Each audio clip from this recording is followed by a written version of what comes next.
প্রিয় শিক্ষার্থী, আমরা ক্যাপশন শিখেছি, ইউট্র্যাকও শিখেছি, শুধু শিখিনি কি তাহলে? এখানে নতুন কি দেখতে পাচ্ছ? এখানে দেখতে পাচ্ছ যে এই শাড়ি, এখানে দুইটা শাড়ি মিলিয়ে একটা শাড়ি, অর্থাৎ যার রোল 1 সেও জিপিএ 5 পেয়েছে, যার রোল 2 সেও জিপিএ 5 পেয়েছে। এখন আমরা এখানে দুইটা শাড়ি মিলিয়ে একটা শাড়ির কাজ করব, আর এটার জন্য আমাদের দুইটা জিনিস জানতে হবে। যদি দুইটা শাড়ি বা তিনটা শাড়ি মিলিয়ে একটা হয়ে যায় তাকে আমরা বলি রো স্প্যান, আর যদি দুইটা কলাম বা তিনটা কলাম মিলিয়ে একটা কলামের কাজ হয় তখন তাকে বলা হয় কল স্প্যান।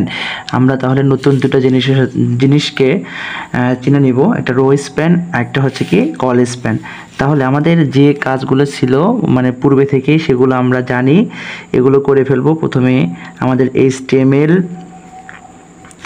তারপর আমরা দেব হচ্ছে হেড, তারপর আমরা লিখি টাইটেল। আমরা জানি HTML এর বেসিক ট্র্যাক 4টি। টাইটেল আমরা দেব টেবিল, টাইটেল ক্লোজ করে দিব। টাইটেল শেষ করে দিলাম। এবার হেডকে শেষ করে দেই। তারপর হেড শেষ করার পর আমরা শুরু করব বডি। বডির শুরুতে দেখতে পাচ্ছি ক্যাপশন। যেহেতু ক্যাপশন যদি কোনো টেবিলের উপরে যদি কোনো কিছু লেখা থাকে তাকে আমরা ক্যাপশন দ্বারা প্রকাশ করি, এবং ক্যাপশন যদি লেখার নিচে যদি কোনো আন্ডারলাইন থাকে তাহলে আমরা একটা ইউট্র্যাক ব্যবহার করি। এখানে SSC রেজাল্ট। এখন আমরা ইউট্র্যাককে শেষ করব, ক্যাপশনকে শেষ করব। প্রিয় শিক্ষার্থী, ক্যাপশনের কাজ শেষ। এবার আমাদের এটা টেবিল বর্ডার আমরা সবসময় 1 পিক্সেল ব্যবহার করি। তারপর আমাদের কার কাজ? TR এর কাজ। হ্যাঁ, প্রথম TH টেবিল হেড, প্রথমে কে আছে? রোল, আবার TH শেষ। তারপর আবার TH নিয়ে কাজ শুরু করি আমরা, নেম, তারপর TH কে আবার পুনরায় শেষ করি। তারপর আবার TH, এবার GPA, এবার TH শেষ করে দিলাম। তাহলে প্রথম সারির কাজ শেষ। প্রথম TR কি করব? শেষ করব। আবার দ্বিতীয় TR নিয়ে শুরু করব। তাহলে এখানে TD টেবিল ডাটা 1 TD শেষ করে দিলাম। আবার TD, এখানে মিম, TD ক্লোজ করলাম। হ্যাঁ প্রিয় শিক্ষার্থী, এদিকে তোমরা খেয়াল করো। আবার যদি TD, যদি আমি এখানে জিপিএ 5 দিই তাহলে আমাদের এই দিকে খেয়াল করো, তাহলে এটা পুরোটাই বুঝাইবে আর কি। এই শাড়িটা এই পর্যন্ত বুঝাবে, যেহেতু দুটো মিলিয়েই শাড়ি।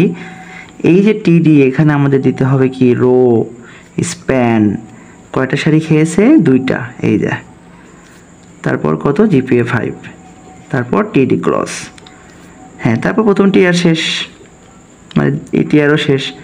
আবার পুনরায় TR শুরু, TD 2, আবার TD শেষ, সেমভাবেই হবে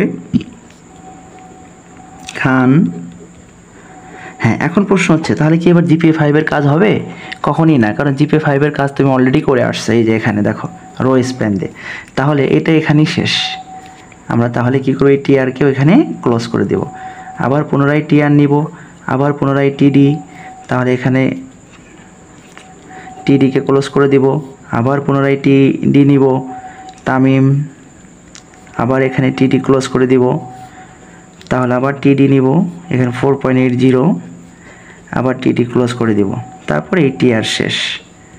এখন বাকি যে কাজগুলো ছিল আমাদের কি শেষ করতে হবে? টেবিলকে শেষ করে দিতে হবে, বডি শেষ করতে হবে, তারপর HTML শেষ করতে হবে। প্রিয় শিক্ষার্থী, যাদের একটু বুঝতে সমস্যা হয় তাহলে আমার প্রথম পার্টের ভিডিওগুলো তোমরা দেখে নেবে। সবাই ভালো থাকবে, সুস্থ থাকবে। আল্লাহ হাফেজ।